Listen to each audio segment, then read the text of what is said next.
The secret rights and brutal code of the number are becoming clear to me. Either you fight your way up the ranks or become a permanent victim of sexual abuse. I have sex with a man. Does that make you... No. What about the man that gets... What's he? A woman. That is the biggest cope I've ever heard in my life, guys. Can you believe the cope? I am not a...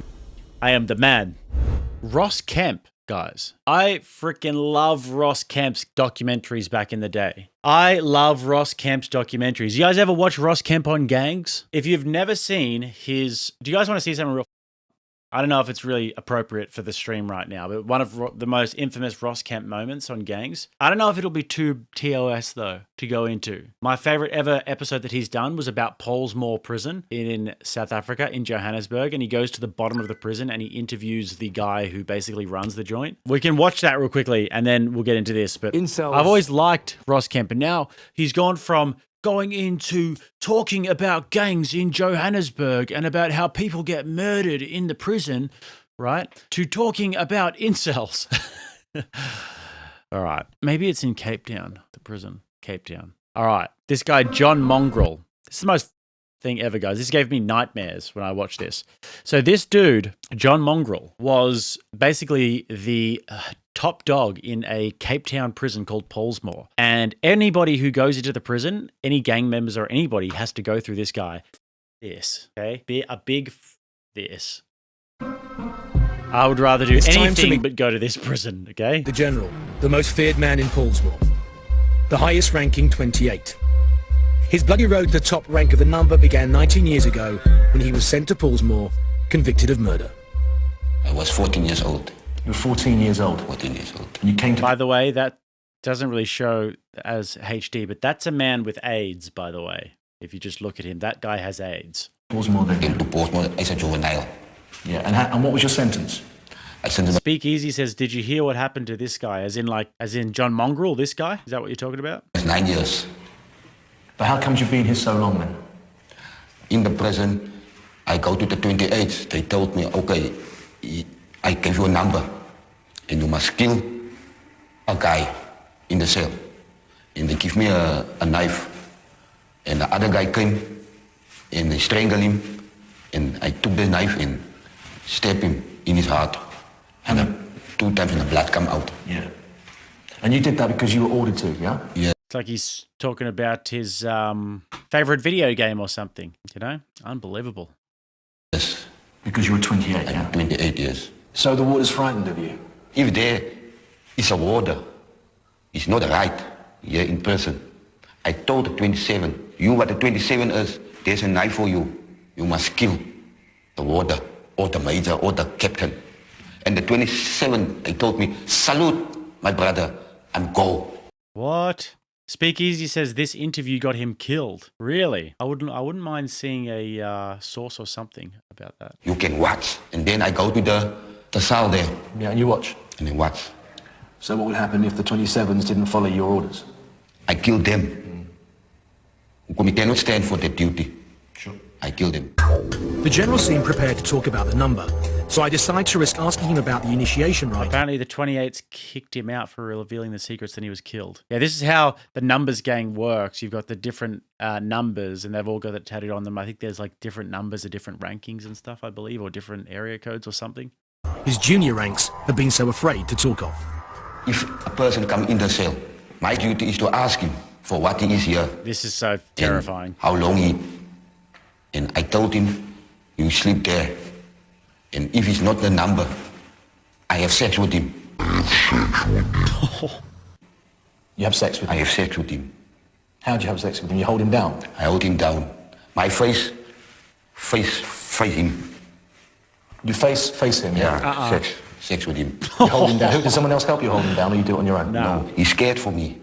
So he has to have sex? Yeah, then he lay. My face him.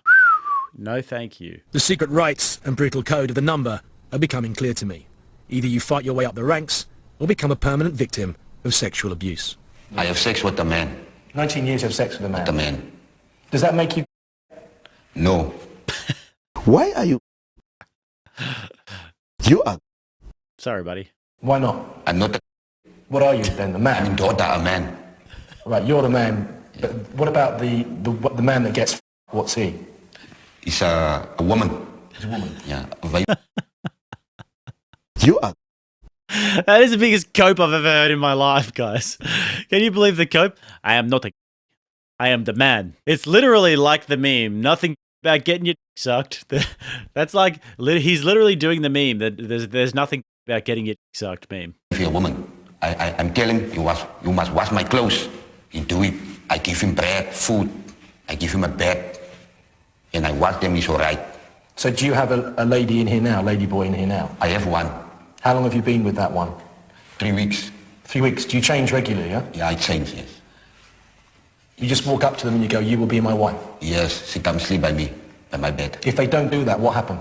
Kill them. Nah, boys. No, thank you. I would definitely...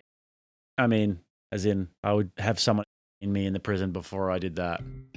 I'd much rather get Epsteined than live like that. All right, so Speakeasy before said that he got killed for this. So let's go. This is like a video about the rise and fall of this guy. Asked if he was We're going to get into the Ross Kemp stuff soon, but I'm just curious to see.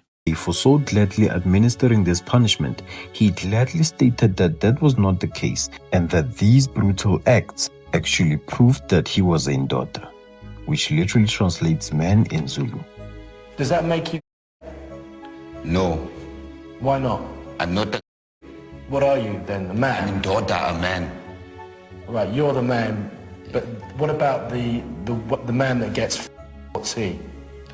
He's a woman. He's a woman. Yeah, a woman. This power flaunt and open interview where John agreed to share rituals and practices held as being sacred by the 28th gang enraged the inmates who were part of the 28th gang, and there was now an internal struggle for power which caused contentions. But Mongrel, however, was still holding firm to his role as general. Mongrel reportedly died in 2014 in prison, 4 years after the interview he did with Ross Kemp, and this sparked theories about his demise. It is claimed that John Mongrel's fall came when the same prison gang system he dominated turned against him. In the number code, leadership is only tolerated as long as it serves the gang, and Mongrel's rule became too chaotic, too personal, and too publicly exposed. Other high-ranking 28s apparently began to view him as a liability, especially after he started acting independently of the gang's formal judgments, punishing people on impulse rather than following official gang trials. This broke the sacred structure of the number. His downfall apparently accelerated when outsiders, journalists, wardens, even the public began to know him by name, which is a direct violation of prison secrecy.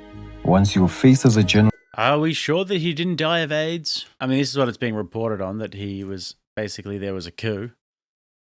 become media popular, you are seen as the risk to the system.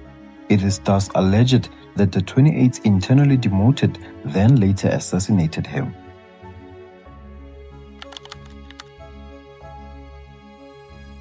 There have been discussions and arguments in discourses where it was argued that Mongrel died of natural causes while already outside. The story is that he had eventually gotten released after serving so many years in jail. Several Cape Flats residents have came out claiming that John Mongrel was seen outside, leading a somewhat normal life while still keeping some criminal connections intact. A man known as Nani Matsuso, alleged to be associated with the 27s, claimed in later interviews that he personally assassinated John. According to Nani's own words, he supposedly watched as Mongrel perpetuated sexual crimes against inmates and grew nauseated by the man's behavior. He also happened to have a personal grudge because Mongrel was the one who once stabbed his father. Nani claimed that he hated the way that Mongrel perpetuated prison stereotypes about number gangs and thus decided to officially assassinate the man. Nani also claimed that he got angered by the fact that the police officials were allowing Mongrel's behavior inside the prison cells and offered him protection, and thus he had to wait patiently for the man's slip-up, and once an opportunity presented itself, he then attacked and claimed Mongrel's life on the spot. Nani claimed that he used a smuggled prison knife. He There's a confession there. claimed that after the hit was executed, Instead of being punished, the prison court commended this behavior and he went punished free. This was apparently because mongrel had become such a huge problem even for the state, since there is no death penalty, and thus whatever punishment they implemented on him was simply useless. It is, however, important to note that no official institutional records, police statements, or credible investigative sources confirm Mongrel's death or identify none. Yeah, I just did a bit of research about it, and it does look like there's no real credible sources, but I'm surprised there's no theories that he died from AIDS. I mean, the guy looked freaking ill, looked very, very ill. Anyways, this brings us to Ross Kemp now. He's gone from gangs in Papua New Guinea, right? He's gone from getting held up at gunpoint in Papua New Guinea, interviewing the Numbers gang in Cape Town prison, to incels. And at least he's got a good faith take here. But now he's doing a documentary about incels. I mean, if you're in the modern world, guys, and you need that, dopamine, you need that adrenaline rush, you can do a number of things. You can go jump out of a plane, or you can go visit the Middle East, or you can talk about incels. Incels are a misogynistic group. Effectively, they hate women. How many incels have become killers? We'd say roughly between 7 to 15 around the world. Sorry, how many? Estimates typically range from between 7 to 15 incel killers, and roughly 59 people have been killed in ideologically motivated incel killings. In the United Kingdom? Around the world.